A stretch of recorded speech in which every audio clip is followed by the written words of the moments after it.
하나님 말씀은 열왕기하 3장 13절에서 27절까지입니다. 열왕기하 3장 13절에서 27절까지 말씀 번갈아 가면서 읽습니다. 제가 먼저 읽겠습니다. 엘리사가 이스라엘 왕에게 이르되 내가 당신과 무슨 상관이 있나이까?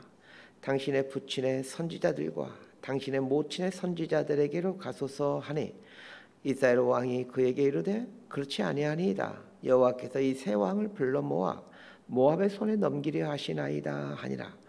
엘리사가 이르되 내가 섬기는 만군의 여호와께서 살아계심을 두고 맹세하노니 내가 만일 유다의 왕 여호사밧의 얼굴을 봄이 아니면 그 앞에서 당신을 향하지도 아니하고 보지도 아니하였으리다. 이제 내게로 검은고 탈 자를 불러오소서 하니라. 검은고 타는 자가 검은고를 탈 때에 여호와의 손이 엘리사 위에 있더니 그가 이르되 여호와의 말씀이 이 골짜기에 개천을 많이 팔아 하셨나이다. 여호와께서 이르시기를 너희가 바람도 보지 못하고 비도 보지 못하되 이 골짜기에 물이 가득하여 너희와 너희 가축과 짐승이 마시리라 하셨나이다. 이것은 여호와께서 보시기에 작은 일이라. 여호와께서 모압 사람도 당신의 손에 넘기시리니 당신들의 모든 견고한 성읍과 모든 아름다운 성읍을 치고 모든 좋은 나무를 베고 모든 샘을 메우고 돌로 모든 좋은 밭을 헐리이다 하더니 아침이 되어 소재될 때에 물이 에돔 쪽에서부터 흘러와 그 땅에 가득하였더라. 모압의 모든 사람은 왕들이 올라와서 자기를 치료한다 함을 듣고 갑옷 입을 만한 자로부터 그 이상이 다 모여 그 경계에 서 있더라. 아침에 모압 사람이 일찍이 일어나서 해가 물에 비침으로 맞은편 물이 붉어 피와 같음을 보고 이르되 이는 피라. 틀림없이 저 왕들이 싸워 서로 죽인 것이로다. 모압 사람들아 이제 노력하려 가자 하고 이스라엘 진에 이르니 이스라엘 사람이 일어나 모압 사람을 쳐서 그들 앞에서 도망하게 하고 그 지경에 들어가며 모압 사람을 치고 그 성읍들을 쳐서 헐고 각기 돌을 던져 모든 좋은 밭에 가득하게 하고 모든 샘을 메우고 모든 좋은 나무를 베고 기라레셋의 돌들은 남기고 물매꾼이 두루 다니며 치니라. 모압 왕이 전세가 극렬하여 당하기 어려움을 보고 칼찬 군사 700명을 거느리고 돌파하여 지나서 에돔 왕에게로 가고자 하되 가지 못하고 27절 함께 읽습니다. 이에 자기 왕위를 이어 왕이 될 맏아들을 데려와 성위에서 번제를 드린지라. 이스라엘에게 크게 경노함이 임하매 그들이 떠나 각기 고국으로 돌아갔더라. 아멘. 열왕기하 3장은 북이스라엘의 여호람 왕이 통치할 때 있었던 일을 다루고 있습니다. 여호람이 통치할 때 남유다는 여호사밧 왕이 다스리고 있었습니다. 이 시대는 남유다와 북이스라엘의 관계가 아주 좋은 때입니다. 북이스라엘의 여호람의 누이와 남유다 여호사밧 왕의 아들 간의 결혼이 이루어졌기에 두 나라 간에 아주 좋은 관계를 맺고 있을 때입니다. 북이스라엘의 여호람과 남유다의 여호사밧의 촌수 관계를 따져볼 필요가 있습니다. 북이스라엘의 여호람 입장에서 남유다의 여호사밧 왕은 어떤 관계입니까? 메제의 아버지입니다. 여호사밧 편에서 여호람 왕은 아들의 처남입니다. 이 촌수 관계가 좀 이해가 되시죠? 자, 이렇게 남유다와 북이스라엘이 사돈 관계를 맺고 화평을 누리고 있던 때가 이 시대입니다. 오늘 본문에 보면 북이스라엘과 남유다와 에돔의 연합군이 모압과 전쟁을 벌이는 이야기가 나옵니다. 본문 내용을 들어가기에 앞서 왜 이 세 나라는 모압과 전쟁을 벌이게 되었는지 그 이유를 살펴보겠습니다. 모압은 얼마 전까지 북이스라엘에게 조공을 바치는 북이스라엘의 속국가 같은 나라였습니다. 그런데 북이스라엘의 여호람 왕의 전임자인 아하시아 왕 때 모압이 북이스라엘을 배반합니다. 아하시아 왕이 왕궁 다락 난간에서 떨어져 중병에 걸려 2년 만에 요절하게 되는데 북이스라엘이 이런 혼란한 틈을 타 모압이 북이스라엘을 배반한 것이죠. 여호람이 아하시아의 왕의 뒤를 이어 왕이 된 후 이 모압이 너무 괘씸한 것입니다. 그래서 사돈관계인 남유다의 여호사밧 왕에게 모압을 좀 손 좀 봐주자 이렇게 제안을 합니다. 사돈관계였던 남유다 여호사밧 왕은 북이스라엘과 그리고 이 남유다의 속국 상태였던 에돔과 연합하여 모압을 점령하기 위해 출정을 하게 됩니다. 자, 오늘 본문은 이 세 나라 연합군과 모압과의 전쟁에서 있었던 일을 다루고 있습니다. 오늘 본문을 들어가기 전에 지금 상황이 어떤 상황이 있는지를 알아야 합니다. 어제 본문부터 이 모압과의 전쟁을 다루고 있는데 이 세 나라 연합군이 모압을 점령하기 위해 출정했는데 이 연합군의 진로가 예상 밖의 진로입니다. 모압이라는 나라는 여리고에서 요단강을 건너게 되면 바로 거기에 있는 나라가 이 모압이라는 나라입니다. 지금은 요르단이라고 생각하면 됩니다. 이 지금 요단강 하나 사이에 두고 북이스라엘과 서로 마주보고 있는 나라가 모압이었습니다. 그렇다면 여리고에서 요단강을 건너 모압으로 쳐들어가면 아주 쉽습니다. 그런데 무슨 일인지 세 나라 연합군은 그 남유다의 남쪽에 있는 그 광야 지역인데 그 에돔을 거쳐서 모압으로 다시 치고 올라가는 아주 먼 거리를 삥 돌아가는 이상한 진로를 선택합니다. 에돔은 남유다 아래쪽에 있으면서 사해바다 아래쪽에 있는 나라입니다. 북이스라엘과 남유다 군인들은 에돔으로 내려와서 사해바다를 끼고 이제 모압으로 올라가서 모압을 공격해야 되는 이런 이제 먼 길을 선택하죠. 에돔으로 가는 우회 길을 선택한 이유는 나름대로 이유가 있었을 것입니다. 에돔을 거쳐가는 우회 길은 모압이 전혀 예상하지 못했던 길이기에 이 길을 이용하면 모압이 당황하게 될 것이고 그렇게 되면 쉽게 모압을 무너뜨릴 수 있다라고 판단했던 모양입니다. 자, 그런데 에돔까지 내려가서 모압으로 치고 올라가는 길을 선택하는데 그 올라가는 중에 모압에 거의 다 이르러서 문제가 생겼습니다. 에돔에서 모압으로 올라가는 길은 광야길입니다. 모압이 전혀 예상하지 못한 길이라는 장점은 있지만 험준한 광야이기에 연합군이 이동하면서 많은 어려움을 겪어야만 했습니다. 그중 가장 큰 문제가 식수 부족입니다. 마실 물이 없는 거죠. 광야인지라 이 많은 군대가 이제 마실 물이 없게 되는데 이게 심각한 문제이죠. 다 이제 이 광야에서 다 물이 없어 죽게 될 상황에 이른 것입니다. 이 상황에서 이제 오늘 본문이 시작되는 겁니다. 13절과 14절 말씀 함께 해봅니다. 시작. 엘리사가 이스라엘 왕에게 이르되 내가 당신과 무슨 상관이 있나이까? 당신의 부친의 선지자들과 당신의 모친의 선지자들에게로 가소서 하니 이스라엘 왕이 그에게 이르되 그렇지 아니하니이다. 여호와께서 이 세 왕을 불러 모아 모압의 손에 넘기려 하시나이다 하니라. 엘리사가 이르되 내가 섬기는 만군의 여호와께서 살아계심을 두고 맹세하노니 내가 만일 유다의 왕 여호사밧의 얼굴을 봄이 아니면 그 앞에서 당신을 향하지도 아니하고 보지도 아니하였으리라. 마실 물이 없어 세 나라 연합군이 몰살될 위기에 처하게 되자 남유다 여호사밧 왕이 그 북이스라엘의 여호람 왕에게 묻습니다. 여호와께 물을 만한 선지자가 있습니까? 그러자 엘리사 선지자가 가까이에 있다라고 말을 합니다. 이렇게 해서 이 엘리사 선지자가 이 지금 세 나라 연합군이 있는 곳에 오게 됩니다. 여호람 왕과 여호사밧 왕 앞에 선 엘리사 선지자가 하는 말을 잘 보시길 바랍니다. 13절 보면 내가 당신과 무슨 상관이 있나이까? 당신의 부친의 선지자들과 당신의 모친의 선지자들에게 가소서 이렇게 말을 합니다. 자, 여기에 나오는 당신의 부친의 선지자들과 당신의 모친의 선지자들이란 아합과 이세벨의 선지자라는 말로 바알과 아세라 선지자들을 말합니다. 쉽게 말하면 여호람 왕이요 바알과 아세라 선지자에 가서 도움을 구할 일이지 왜 나에게 와서 도움을 구하는 것입니까? 이런 뜻입니다. 이 말을 통해 이 당시에 북이스라엘의 여호람 왕의 신앙 상태를 엿볼 수 있습니다. 어제 본문인 열왕기하 3장 2절에 보면 여호람에 대해서 이런 말을 해주고 있었습니다. 그가 여호와 보시기에 악을 행하였으나 그의 부모와 같이 하지는 아니하였으니 이는 그가 그의 아버지가 만든 바알의 주상을 없이 하였습니다.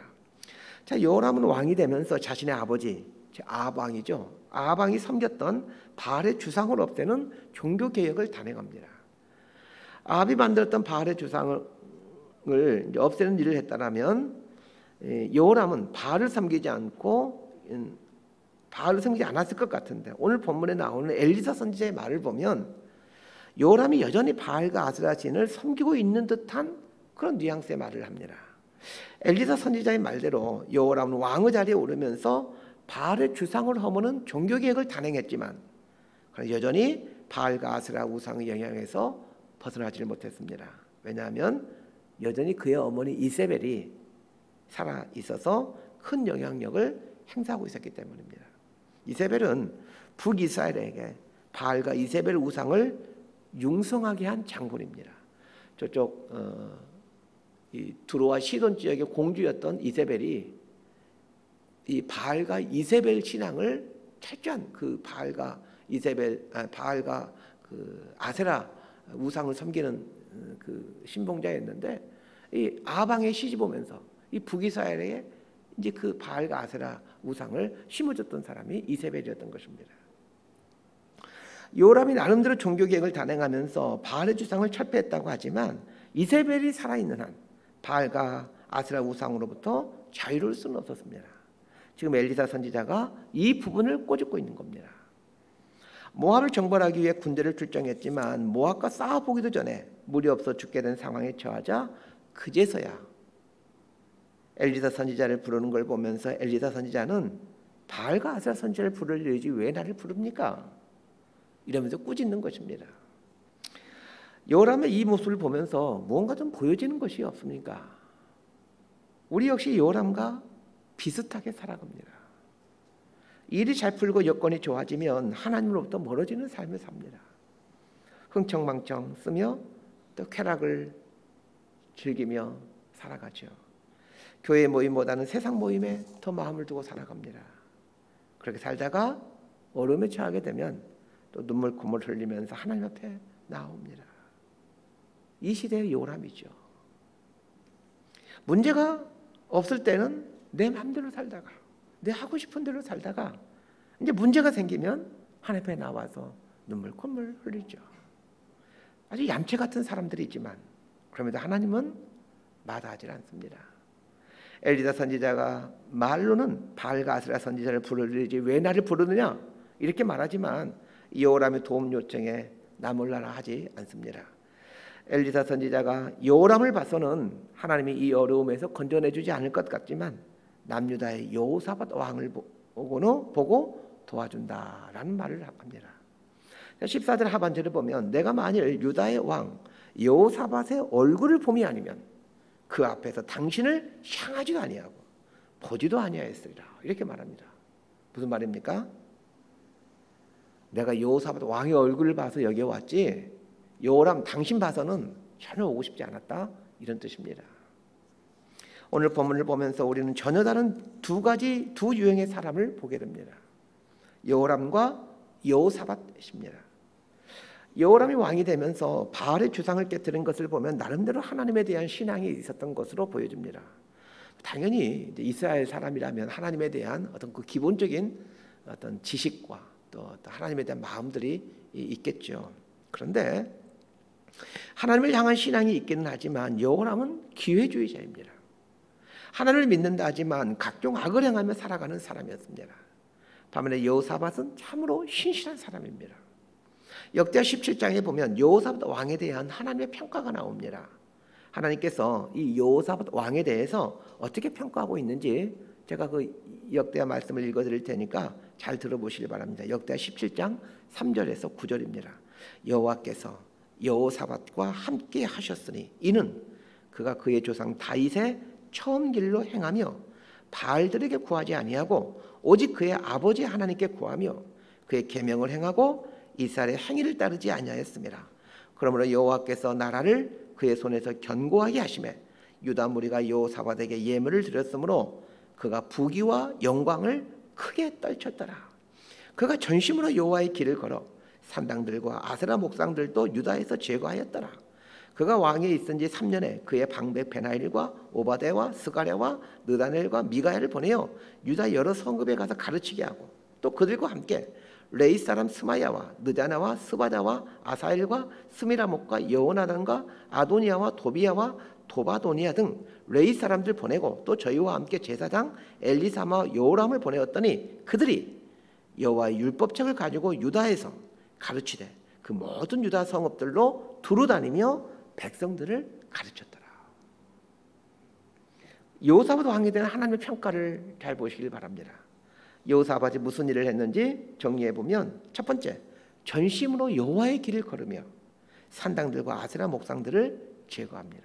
두 번째는 제사장들, 레위인들, 또 하나님의 말씀에 대해서 아주 깊이 있는 자들을 선택해서 온 유다 곳곳에 돌아다니며 백성들에게 하나님의 말씀을 가르칩니다. 그래서 하나님께서 여호사밧 왕에게 어떤 복을 주십니까? 나라를 견고하게 하고 여호사밧 개인에게는 부귀와 영광을 크게 떨치도록 해줬다라고 나와 있습니다. 이런 삶을 살고 있었기에 오늘 본문에서 엘리사 선지자가 여호사밧의 얼굴을 봐서 내가 당신 앞에 섭니다, 이렇게 말을 하는 것입니다. 오늘 본문에 나오는 여호람과 여호사밧을 보십시다. 둘 다 왕이죠. 그런데 여호람은 하나님을 믿는다 하지만 각종 악한 일을 행하며 살아가고 있고, 여호사밧은 전심으로 하나님의 길을 걸어가고 있습니다. 위에서 읽어드린 역대하 17장 3절 말씀을 보면 여호사밧이 다윗의 처음 길로 행했다, 이렇게 나와 있습니다. 여호사밧의 삶과 신앙을 표현하면서 다윗의 처음 길로 행했다라고 표현하는 것을 유심히 보셔야 됩니다. 신앙은 어떤 길을 가느냐입니다. 열정적으로 기도하고 예배에 열심히 참석하는 것, 그것도 신앙이라 할 수 있지만 사실 신앙의 본질은 그런 게 아니고 하나님의 길을 가는 것이 신앙입니다. 지금 북이스라엘과 남유다와 에돔의 연합군이 무리 없어 고사 직전에 놓여 있습니다. 이때 하나님께서 누구를 보고 이 많은 군대를 살려주십니까? 여호사밧 왕을 보고 이들을 살려주십니다. 전 여러분들에게 도전하고 싶습니다. 하나님께서 나를 보고 내가 속한 공동체를 건져내실 수 있도록 하나님의 길을 걸어가는 사람이 될 수 있게 되기를 바랍니다. 15절 이하부터 나오는 내용은 하나님의 강권적인 은혜로 몰살 직전에 있던 세 나라의 연합군이 살게 되었다라는 이야기입니다. 엘리사 선지자는 하나님으로부터 말씀을 받아 골짜기 개천을 파라고 하고, 이어서 모압을 연합군의 손에 넘길 것이다 라는 말씀을 합니다. 쉽게 말하면 이제 세 나라 연합군이 이제 물을 얻게 되어 살게 될 것이고, 살게 될 뿐만 아니라 모압과의 전쟁에서 승리하게 된다라는 것입니다. 그리고 하나님의 말씀대로 그대로 되었다라는 내용이 15절부터 27절까지의 내용입니다. 그런데 조금 의아한 내용이 나옵니다. 자, 26절과 27절 말씀을 함께 봅니다. 시작. 모압 왕이 전세가 극렬하여 당하기 어려움을 보고 칼찬 군사 700명을 거느리고 돌파하여 지나서 에돔 왕에게로 가고자 하되 가지 못하고, 이에 자기 왕위를 이어 왕이 될 마라들을 데려와 성위에서 번제를 드린지라. 이스라엘에게 크게 경노함이 임하매 그들이 떠나 각기 고국으로 돌아갔더라. 하나님 말씀대로 세 나라의 연합군이 모압을 무너뜨리게 됩니다. 그러자 모압 왕이 700명의 결사대와 함께 도망가려고 하는데 실패합니다. 동안이든 쥐가 된 그런 형국입니다. 세 나라 연합군의 입장에서 보면 이제 모압 왕을 죽이고 모압을 완전히 속국으로 만들 수 있는 절호의 기회입니다. 그런데 이때 모압 왕이 자신의 뒤를 이어 왕이 될 그 왕자를 인신 제물로 그모스 신에게 바칩니다. 그래서 이스라엘 백성들이 모압을 떠나 고국으로 돌아갔다, 이런 이상한 말을 성경이 해주고 있습니다. 자, 이해하기 좀 어려운 내용이죠. 이 부분을 이렇게 해석하면 좋을 것 같습니다. 모압 왕이 절체절명의 위기 앞에서 자기 자식을 이 그모스 신에게 제물로 바치자 이 모습을 지켜보고 있던 모압의 군사들, 700명의 군사가 그 분기가 충천할 수밖에 없죠. 우리 왕께서 자기 뒤를 이을 왕을 죽이는구나. 그걸 보게 되면서 죽을 각오를 하고 싸워야 되겠다는 생각을 가질 수밖에 없겠죠. 그런데 결사적으로 세 나라 연합군을 대항함으로 이 세 나라 연합군을 모압 땅에서 몰아냈다라는 이야기입니다. 곰곰이 생각해 봅니다. 자, 모압을 평정하게 되면 당연히 북이스라엘이 모압을 지배하게 되겠죠. 그리고 예전처럼 모압으로부터 북이스라엘은 조공을 받게 될 것입니다. 그런데 모압을 무너뜨리기 일보 직전에 세 나라 연합군을 모압을 무너뜨리지 못하고 퇴각해야만 했습니다. 북이스라엘 입장에서 보면 이 전쟁은 승리한 전쟁입니까? 패배한 전쟁입니까? 승리한 전쟁이긴 하지만 승리라고 말하기에는 애매한 전쟁입니다. 모압에 많은 사람들 죽였지만 그렇지만 모압에서 퇴각해서 돌아와야만 하지 않았습니까? 전쟁을 일으킨 목적이 모압을 다시 복속시켜 모압으로부터 조공을 받기 위함이었습니다. 그런데 전쟁에서는 이겼지만 모압으로부터 조공을 받을 만큼 완전히 모압을 복속시키지 못했습니다. 그러면 질문하게 됩니다. 하나님은 세 나라 연합군에게 분명 승리를 주겠다라고 엘리사 선지자를 통해 약속했지만, 그래서 승리를 주었지만 북이스라엘 입장에서는 전쟁을 일으킨 목적을 달성하지 못합니다. 도리어 북이스라엘 입장에서는 자신들의 전쟁에 참가해준 남유다와 에돔에게 적지 않는 비용을 지불해야만 했을 것입니다. 그리고 연합해서 전쟁을 치렀으니 당연히 북이스라엘이 비용을 대야 되지 않겠습니까? 남유다와 에돔은 이 전쟁을 통해 상당한 경제적 이득을 얻었겠지만 북이스라엘은 아무런 소득이 없는 전쟁이었습니다. 이 모든 것이 북이스라엘 왕 여호람과 관련이 있지 않을까요? 어려움에 처할 때만 하나님의 이름을 부르고 평상시에는 자기가 가고 싶은 길로 가는 여호람에게 하나님께서 어찌 좋은 것들을 주실 수 있으시겠습니까? 자, 여기에서 형통하고 복된 인생을 살 수 있는 비결을 배우게 됩니다. 여호사밧처럼 살면 됩니다. 하나님의 길을 걸어가는 삶은 살게 되면 반드시 형통합니다. 말씀 정리합니다. 오늘 한 가지만 기억했으면 합니다. 여호람의 길을 갈 것인가, 여호사밧의 길을 갈 것인가를 이제 선택하셔야 됩니다. 위에서 반복해서 말씀드렸지만 여호람은 하나님을 믿는다 하지만 자기가 가고 싶은 길을 간 사람입니다. 반면에 여호사밧은 하나님의 길을 갑니다. 여호람의 길은 위기를 직면하면 하나님의 이름을 부르지만 평상시에는 하나님과 상관없이 자기 가고 싶은 대로 가는 사람입니다. 이런 인생에게 하나님께서 복을 주실리 만무합니다. 북이스라엘의 여호람 왕이 다스릴 때 예후 장군이 반란을 일으키죠. 이제 조만간 배우게 될 내용들입니다. 그리고는 여호람과 그의 어머니 이세벨을 죽이고 북이스라엘의 새로운 왕으로 등극합니다. 예후가 왕이 되면서 오므리 왕조가 끝이 나고 이때부터 예후 왕조가 시작되게 됩니다. 기회주의자처럼 살아가는 여호람의 인생이 비참하게 끝났다라는 것을 기억하면서 이 여호사밧의 길을 걸어가기를 결단했으면 합니다. 하나님은 우리에게 복을 주시고 싶어 하시는 분이십니다. 그러나 하나님의 길을 걸어갈 때 복이 주어지는 것이지 내가 가고 싶은 길을 가는데 복이 주어지는 것이 아닙니다. 하나님의 길을 가십시다. 하나님께서 반드시 복을 주십니다. 하나님이 주시는 복을 누리며 살아가는 저와 여러분의 삶이 되기를 진심으로 소망하고 축복합니다. 기도하겠습니다. 하나님 아버지, 하나님 믿는다 하지만 내가 가고 싶은 길로, 내가 살고 싶은 방식대로 살고 싶을 때가 많이 있습니다. 하나님의 길을 가는 것이 하나님의 신앙하는 신앙의 기름을 기억하며 살기를 원합니다. 또한 하나님의 길에는 하나님께서 주시는 복들이 있음을 알게 됩니다. 이 하나님의 길을 걸어갈 수 있는 용기와 믿음을 더하여 주옵소서. 예수님 이름으로 기도드리옵나이다.